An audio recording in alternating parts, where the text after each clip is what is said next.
दोस्तों फिर एक बार मेरे चैनल पे आपको स्वागत कर रहा हूँ। है ना स्टूडेंट्स, आज संडे के दिन है और जैसे कि काउंटडाउन शुरू हो चुके हैं, आपके हॉल टिकट भी अब पोर्टल में एक्टिव है। थियरी एग्जामिनेशंस के भी बच चुके एक तरह। 10 अप्रैल से पेपर शुरू, ये सारी चीज़ें आपको पता है, कई बार बोला है, लेकिन बहुत सारी चीज़ें इस वीडियो में आपसे बात करना है और ये सिर्फ एक्सपीरियंस से बोला जाता है। मेरे पीछे 32 इयर्स की टीचिंग एक्सपीरियंस है, उसी के बेस पे कुछ बातें आज मैं आपसे कहना चाहता हूँ। और मेरे को पता है बहुत सारे बच्चे हैं जो एकदम लास्ट के दिनों में जाके पढ़ाई शुरू किए। बहुत सारे बच्चे के साथ बहुत सारे इश्यूज़ है, फाइनेंशियल प्रॉब्लम है, फैमिली कंडीशन ठीक नहीं है, पढ़ाई के लिए अच्छे एनवायरनमेंट नहीं है, घर में उस तरह का माहौल नहीं है। पर किस तरह इतना कम समय में इतने सारे ड्रॉबैक्स को ओवरकम करके पास हो सकते हो? क्या आपको लग रहा है कि नहीं आप इस बार भी फेल हो जाओगे? उसके क्या तुक है, किस तरीके से क्या स्ट्रेटजी अपनानी चाहिए सो दैट आप इतना कम समय में भी पास हो सकते हो? सारी चीज़ें वीडियो में बताने वाला हूँ। एंड तक बने रहना। लाइव सेशन पे मेरे से मिल सकते हो। लाइव सेशन के लिए आपको सब्सक्राइब करके बेल आइकन भी प्रेस करके रखना है, तभी जाके लाइव सेशन पे आप मेरे से बातचीत कर पाओगे। गाइज, मैं आपको पहले ही बता दूँ कि अभी भी मैं आपको कह सकता हूँ, एनआईएस में पेपर देके पास होना अदर बोर्ड्स के कंपैरिजन में इजी है।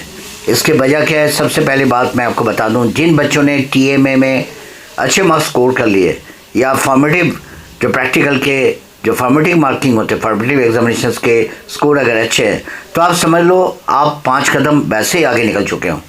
बाकी आप जो करना है, आप अपने टाइम टेबल उस तरह बनाओ। आप देख लो 5 या 6 सब्जेक्ट जो भी आपके पास है, टाइम टेबल के अकॉर्डिंग, डेट शीट के अकॉर्डिंग आपको कितने समय मिल रहा है, ये आपको हॉल टिकट में भी साफ दिख रहा है, कितने दिनों के गैप है।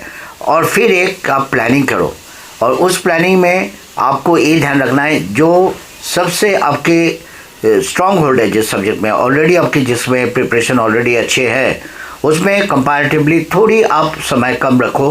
बाकी जिस सब्जेक्ट में आपको लग रहा है कि हाँ मेरे साथ ज़्यादा खतरा है, यहाँ मेरे को ज़्यादा डिफ़िकल्ट लग रहा है, यहाँ मेरे बिल्कुल पढ़ाई नहीं हुआ है, वहाँ आप रेशियो में 2:1 में टाइम रखा करो। मतलब अगर कोई ईजियर सब्जेक्ट में जिस सब्जेक्ट को आप इजी मानते हो, वहाँ अगर 1 आवर दे रहे हो, इस सब्जेक्ट के लिए आपको 2 आवर्स देना है।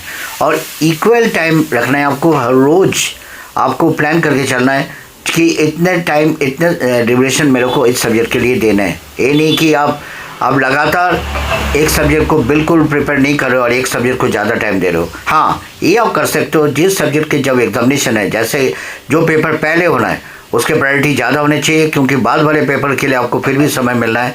जिस पेपर को सबसे पहले आपको अपीयर करना है उस पेपर पे आप समय ज़्यादा रखो और लिख के प्रैक्टिस करा करो। मैं बार बार बता रहा हूँ, लिखने से फ्लो बनता है, लिखने से आपके राइटिंग स्पीड बढ़ जाता है, राइटिंग स्किल बेटर होता है।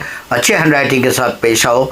और एक बहुत ज़रूरी काम, आंसर शीट के जो कवर पेज है, ये जो मैं यहाँ दिखा रहा हूँ, ये OMR शीट जिसे कहते हैं, एक तरह से इनमें आपको सारी इन्फॉर्मेशन भरने होते हैं। इनमें आपके सब्जेक्ट कोड, पेपर की जो सेट आपको मिला है, आपका रोल नंबर, और बहुत सारे बच्चे जो सर्कल है उसे फिल करने भूल जाते हैं या गलत भर आते हैं। ये चीज़ें नहीं होना चाहिए, आपको सही ढंग से करना है, क्योंकि आपको पता है कवर पेज बाद में निकाल दिए जाते हैं आंसर शीट चेकिंग के पहले, और उसी कवर पेज से जज करा जाता है आपको कौन से सेट मिला है, कौन से सब्जेक्ट के कौन से सेट आप अपेयर कर रहे हो और आपका रोल नंबर क्या है। वो आपका आइडेंटिटी है एक तरह से।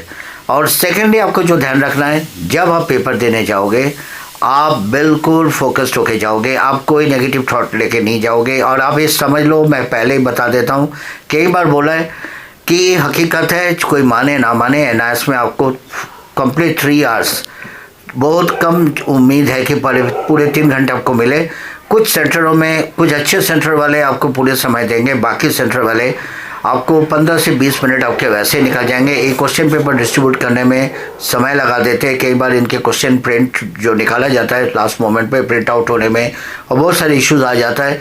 इसी चलते आप आगे जितना मैक्सिमम लिख के प्रैक्टिस करोगे उतना ही आप जल्दी पेपर को कंप्लीट कर पाओगे, क्योंकि एनआईएस बाद में ये नहीं देखने वाला है कि आपको कितने समय वहाँ सेंटर में दिए गए थे, ना आपके कोई किसी तरह के आपके बात को माने जाएंगे। उससे वही करेगा जो आपके आंसर शीट में आप लिख के आओगे।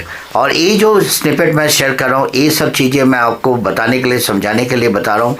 गलती से भी अगर एनवायरनमेंट में इस तरह देख रहे हो सेंटर पे, तो एक तो आपके बैड लक होगा अगर ऐसा सेंटर मिल जाए, क्योंकि ऐसे सेंटर में जो अच्छे बच्चे हैं जो चीटिंग नहीं करने चाहते वो भी कई बार फंस जाता है अनफेयर मीन्स में। भगवान करे आपको ऐसा सेंटर ना मिले, और किसी तरह ट्रैप मत होना।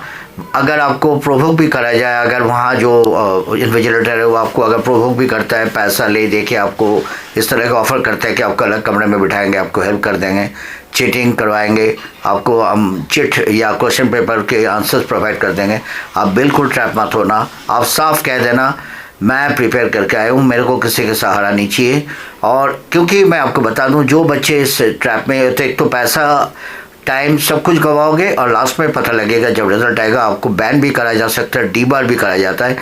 इस बार एक और प्रॉब्लम आजकल देखने को मिल रहा है, आइडेंटिटी को छुपाना। बहुत सारे बच्चे करते क्या, कोई सीनियर बच्चे, कोई उनसे बेटर नॉलेज रखने वाले क्वालिफाइड बच्चे को अपने जगह पेपर देने बिठाए थे, रिप्रेजेंट करा के भेज देते, और अगर पकड़ में जाओगे डायरेक्ट सीधे जेल में जाओगे, कस्टडी में जाओगे। ऐसा हुआ है CBSE में भी, बच्चों का आइडेंटिटी जब पता लग जाता है तो अल्टीमेटली आपको पकड़ में आना है, तो इस तरह की गलती नहीं करना।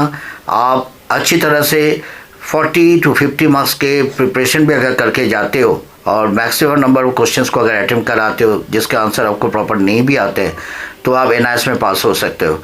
अभी भी समय है, फोकस होकर पढ़ाई करो। जिस चैप्टर में आपको लग रहा है बहुत ज़्यादा टफ लग रहा है, जो चैप्टर आपको बहुत ज़्यादा डिफिकल्ट लग रहा है, ऊपर से निकल जा रहा है, उसे छोड़ दो, क्योंकि आप जानते हो इतना कम समय में आप 90% स्कोर नहीं कर सकते हो। ये सब बातें मैं उनको कह रहा हूँ जो बच्चे बहुत कम समय में प्रिपरेशन शुरू किए या कम समय में पढ़ाई करके पास होने चाहते हो। अगर ऐसे करोगे तो विक्ट्री